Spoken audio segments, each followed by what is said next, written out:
Hey friends, this is Kenny Jahng, and this is the Church Online Podcast. Thank you for joining us for another episode. We are here today with an interesting topic for discussion with my friend DJ Chuang, who's opposite of me on the screen. Welcome, DJ, to the show. Hello, Kenny. I'm happy to be on the show again. Now, today we're going to talk about some nuts and bolts of the internet. We have teed up as a topic here, something that comes up actually quite often is some topics of behind the scenes of managing domain names well. I think that's one of the things that a lot of church staff kind of fell into a role of internet and digital stuff, and sometimes there's a lot of complexities, and I'm really glad that you are available to actually come and share a little bit about it. Before we get started, let me just share a little bit about our sponsor. Today's episode is brought to us by a really good partner. It's the .church top-level domain name. Now, the .church domain name is something that you probably are familiar with. It is used by tens of thousands of churches, like Life.church or Canvas.church, and they use it to connect and engage with visitors online. And it's part of the entire portfolio over at this company, Identity Digital, which manages and offers hundreds of domain names. .church domain is one of them. And the fact that it comes with added security and phishing protection is something that we can all appreciate. Now, DJ, for those of you that don't know you, why don't you just give us a quick 30-second rundown of your background and who you are for this audience?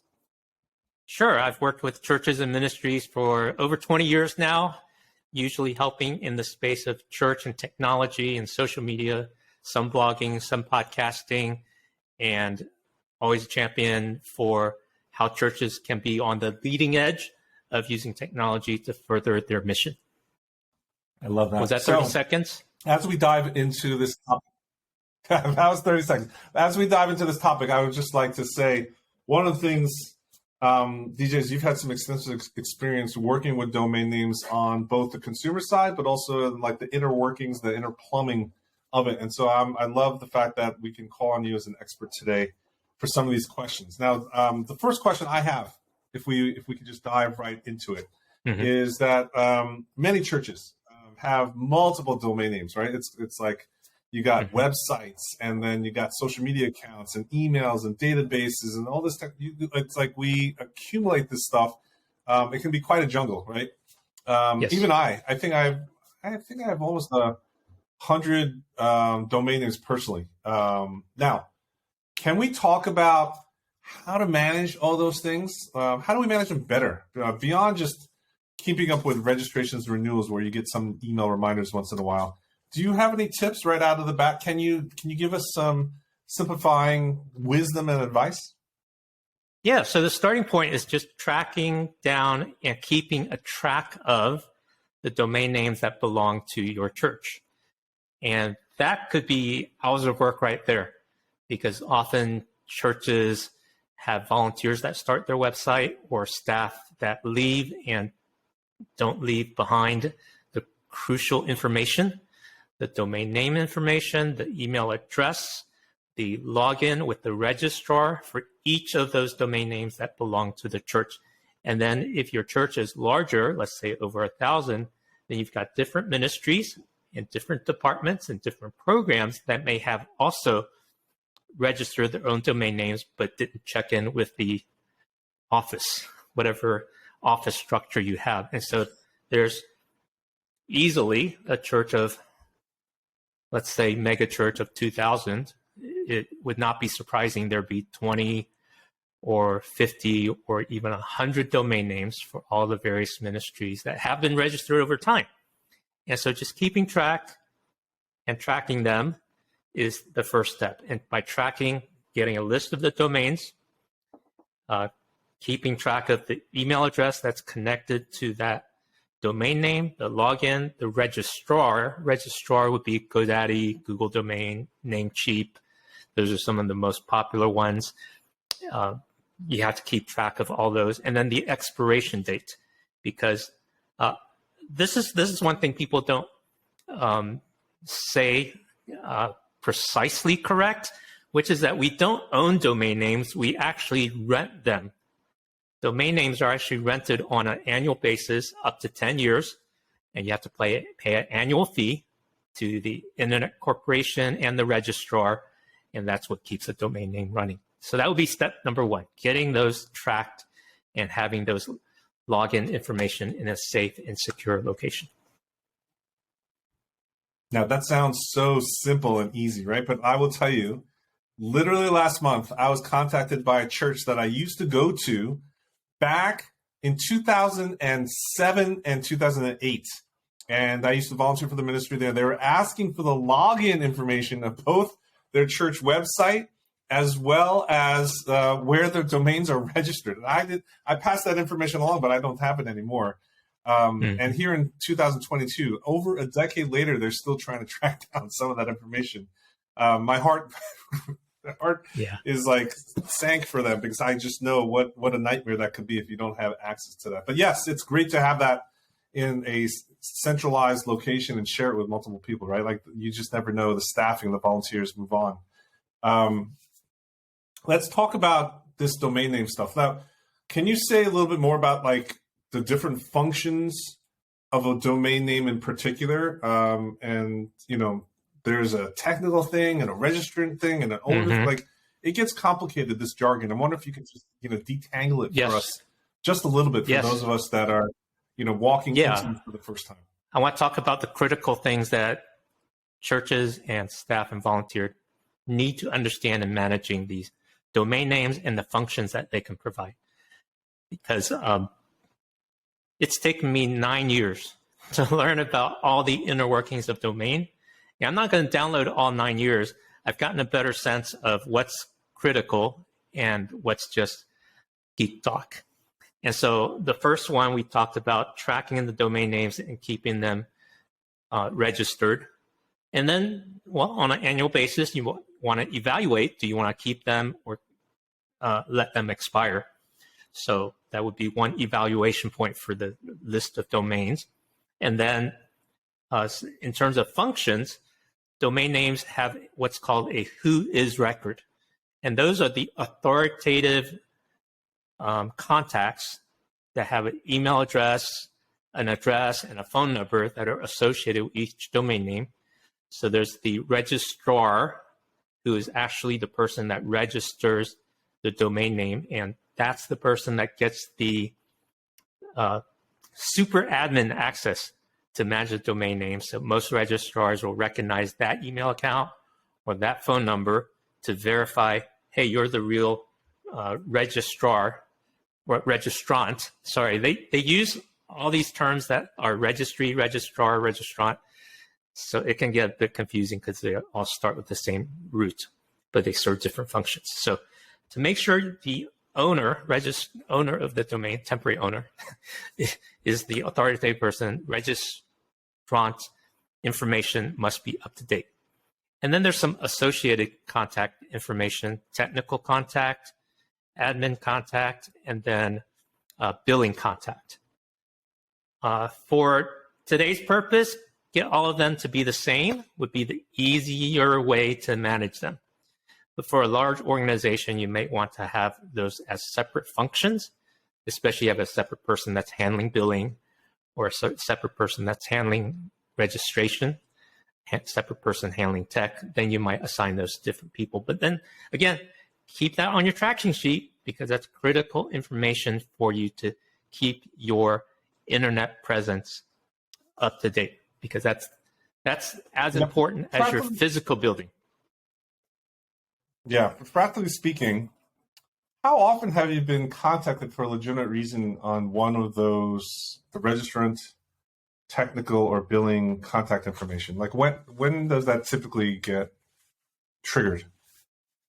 Well, the registrant information, registrant is when the domain needs to be renewed, and the second, when you need to change the settings on the domain.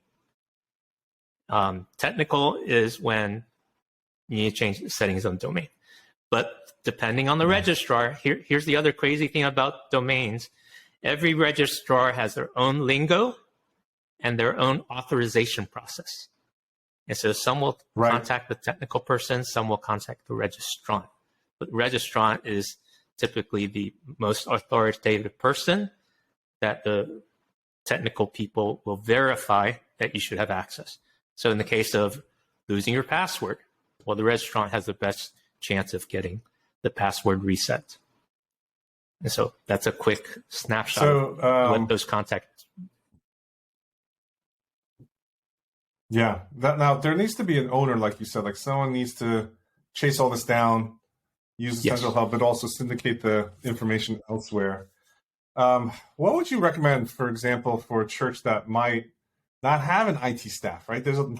Not every church has IT members or tech staff, etc. Sometimes they outsource it, sometimes they don't. It's just it's assumed it's the guy that has the Mac in the room, or who has the PC in the room, the one that's a little bit more geeky than everybody else, right? Most churches don't have an IT staff. What would you recommend for a church that does not have an IT staff handy? How do they approach all this stuff? Well, sometimes you need IT help. So there are volunteers that are technically competent. There are contractors that are technically competent. So I'm kind of a contractor. I do a lot of freelance work with different clients. So that's a conversation that people have with me where I could help in for a short term. And then there's part-time staff that is starting to become a thing. So churches can actually hire part-time staff on a contract, like $500 a month or $1,000 a month, and maintain their social media, maintain their website, and that kind of thing. So they don't have to pay a full-time staff, or even half-time staff. They can just outsource certain functions to help with those things. Now, I do want to take a step back and say, well, what are the functions? Well, two things. So one, you as the church, make sure you have the master key, which is the domain registration and admin. Okay, as long as you have that master key, all the other functions you can get it taken care of with IT staff. But keep that master key, okay, which is making sure you have login information to the domain name registration, which is at the registrar. Registrar is the GoDaddy, the Google Domains, the Namecheap. Pork Bun is a new one that's becoming popular. Now, inside of that domain registration, there's a couple different things that I will mention that's good to know, but a bit technical. So it's good to know that every domain name has a pair of name servers. So name servers actually connect to the domain name and holds the authoritative records of the functions that the domain name will serve. Okay, so typically that's at the registrar. Sometimes if you're really technical, you want those name servers at a different place than the registrar for security purposes. So the really technical people want everything in separate locations so that in case one place is bombed, the other is still safe.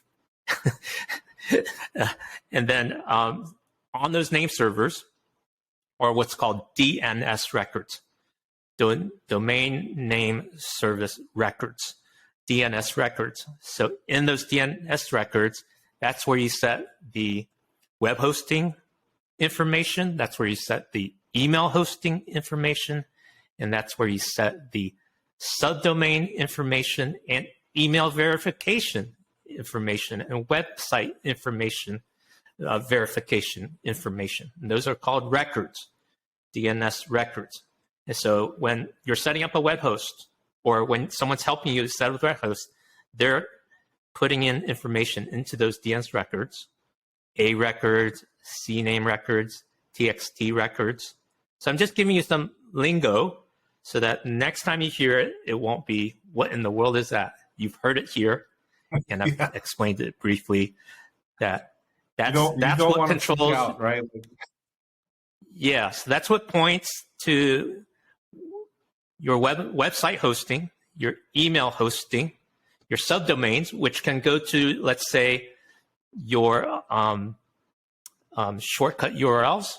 You can use shortcut domains, subdomains to point to sections of your website, landing pages, online streaming. So subdomains can come in handy for that. But just to give you a backstory, back end of what happens with these domain names and how they function in your church. Website, email addresses, and then you can connect other functions like, well, Google Workspace or Dropbox or Livestream. So if I practically don't have staff, you're saying let's find some volunteers first. There's surely someone in the community that might be a little bit more digitally native or web friendly. And then there's part-timers, and then there's consultants, et cetera. Do you think it's important for the pastor or the person who's in charge of the website to at least understand all this jargon, all this, the glossary of words that we're talking about today? Or do you think it's okay to actually at least have one contact person to rely on, outsource that type of responsibility? I would say that you don't need to know all the jargon. What you do need to have is the master key. Make sure you know the domain names you have, how to log in to administrate them, and then everything else can be delegated to a trusted person to manage. So that would be the short answer to that. But in a small team, often you'll need to understand some of those technical details. Right. Now, on my side, like I said, I think I own almost 100 domain names right now. But what about for church? I mean, in every church that I've been a part of, they own multiple domains.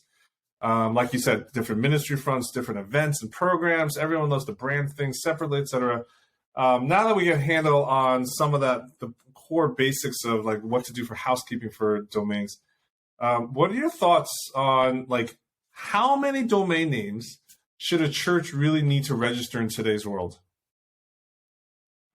Ooh, well, that's going to depend on the church's strategy and how it wants to be publicly facing. So it used to be before we had 1,000 domain extensions, churches would get the .com, .net, .org to make sure there's not brand confusion.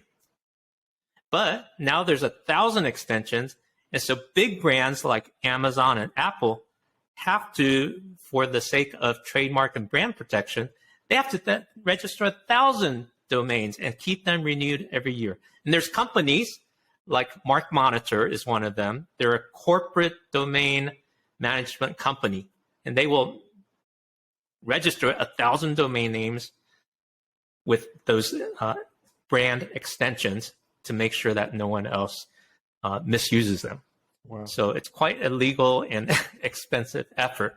With the normal church, because now there's actually a domain extension for .church, it's very clear and very simple to just use that one domain name for your church presence in terms of website and in terms of email. So Life.Church was one of the pioneers, and they've done tremendous things in digital as well as physical church, hybrid church. And that's a great way to brand, and that's a great way to consolidate your web presence into one thing. Another one that's becoming popular is .live. So for the live stream, they might say churchname.live. And so there's also .events. So .events could be useful. So using the I saw a mission agency use like 10 or 12 different dots for different functions. So instead of having slashes for sections of the website, they use the dot. So .info, .email, .church, .org, and so on. So you can be pretty creative with domain names. Yeah, it sounds like you can be creative. Yeah. So it's a new world. It's a little crazy, but you can be very strategic. And .church is very strategic for churches. Yeah, I guess you don't need the .net or .biz anymore. They used to be the ones that you pick up just in case, et cetera, but you can save your money and put into other domain names that a lot of them are even cheaper today. In fact, as we close out this interview, one of the things that you can do is you should check. You should actually check if a .church domain name is available if you don't have it already. One of the easiest places to do that is at name.church. Name.church is a good registrar. They offer the .church domain name. And actually right now, I believe there is a promo code available for all the listeners here today. If you use the promo code Manage Domains, no spaces, 2 words together, Manage Domains. If you use that at name.church, you get an actual discount. And so it might be worth just hopping over there, doing some quick searches, and grabbing that domain name. And there's tons of different ways to use a .church domain name if you're not going to use it as your primary. I know in a couple episodes ago, we just ran down several use cases that you can look up the previous episodes and listen to. I would say, DJ, one question about that is, I just had an email that came in from a previous listener of the podcast, and they were saying, hey, what if the name of my church, .church, right, is already taken? There's some other church in the world that already has it. It might be a church plant. And I don't know what else to take. Do you have any suggestions for some other easy variations that it's intuitive, not complicated, and not adding like 16,000 letters to it? What are some other variations of a church here's name? Here's a little bit of trivia. So you're allowed a domain name that's 63 characters long. so not 1,000, but you're allowed up to 63 characters long. I've seen a few that are very, very long. I think Budweiser did a commercial. Can I say, talk about beer? I think Budweiser registered a super long domain name for a Super Bowl ad once, just for fun. And then the people that could get there would get a prize. But I wonder what domain name is. So if you have a common name, so if you have a common name church, let's say Calvary.church, lots of Calvary Chapel churches out there, right? So one way is to add a prefix or a suffix to Calvary that's identified with your location. And what's nice about that is every keyword in your domain name is a signal to the search engine for your location and proximity. So when people are searching for churches near them, over 800,000 people are searching every month for a church near me. And so adding your city name or your county name, whatever your location name, to the name of your church, .church, would be a great way to find a domain name that's available. Sometimes people use acronyms. So let's say you're in Austin. So ATX Calvary.church would be a great way to do that. Some generic ways to check for a domain name availability is to add the word my. So mycalvary.church or calvaryweb.church. So just adding a few characters that are meaningful. Again, it's about meaning and memorability. And then you should be able to find a domain name that's available. I love the adding the prefix or suffix and thinking through like geography. So city, county, state, before and after, that would be great. Okay, well, I hope that you are able to take advantage of that. For those of you that are listening, go to name.church, the website www.name.church. It's a registrar that offers the .church name. You can do a quick search there and then get a discount. Grab it while you can by using the promo code Manage Domains, all one word, no spaces. And you should be able to get that for a pretty good deal today. One of those things that's worth grabbing it now and staying in the game for a year with that domain name and figure out what can you do, how to experiment, etc. Now, if someone had a question about .church domain names in particular, DJ, or they want to learn more about your ministry and all the things that you're doing, what's the best way for someone to follow up after this conversation with you directly? How can they connect with you on the interwebs or on social media? Well, in the show notes, you'll add a link to my personal contact, djchuang.com. And I'm DJ Chuang at Twitter, Facebook, Instagram. Those are the places that I frequent. Awesome. Well, thank you so much for sitting with us today. Today we're in the weeds. We're literally trying to actually get some tactical, practical stuff out the door because we've heard from a lot of church staffers that this stuff is a little bit intimidating, and hopefully we went through the glossary of terms and started to explain some of that. We would love to continue to answer your questions. Just a preview, our next episode, we're going to actually zoom out. Instead of being in the weeds, we're going to look at the big question of what does the future of the church look like? What does the future of the church look like? This is one of those questions we love to ponder over here at Church Tech Today. And hopefully next time we'll be able to actually answer that question and maybe even offer some things that you could use as a discussion launch pad for your own teams, because I think it's a very relevant question to everyone here today. Well, DJ, thank you so much for spending some time with me today. I really love hanging out with you. Hey, always a joy to be with you, Kenny. And everybody, thanks for hanging out with us today on the Church Online podcast. We would love for you to let us know what you thought. Give us some more questions. You could reach me at kenny@churchtechtoday.com. We would also love for you to drop a positive review for the podcast so more church leaders, volunteers, and staff can discover this resource, and we can actually all work on innovating and learning together. I'm Kenny Jahng. Make sure you get out there and engage.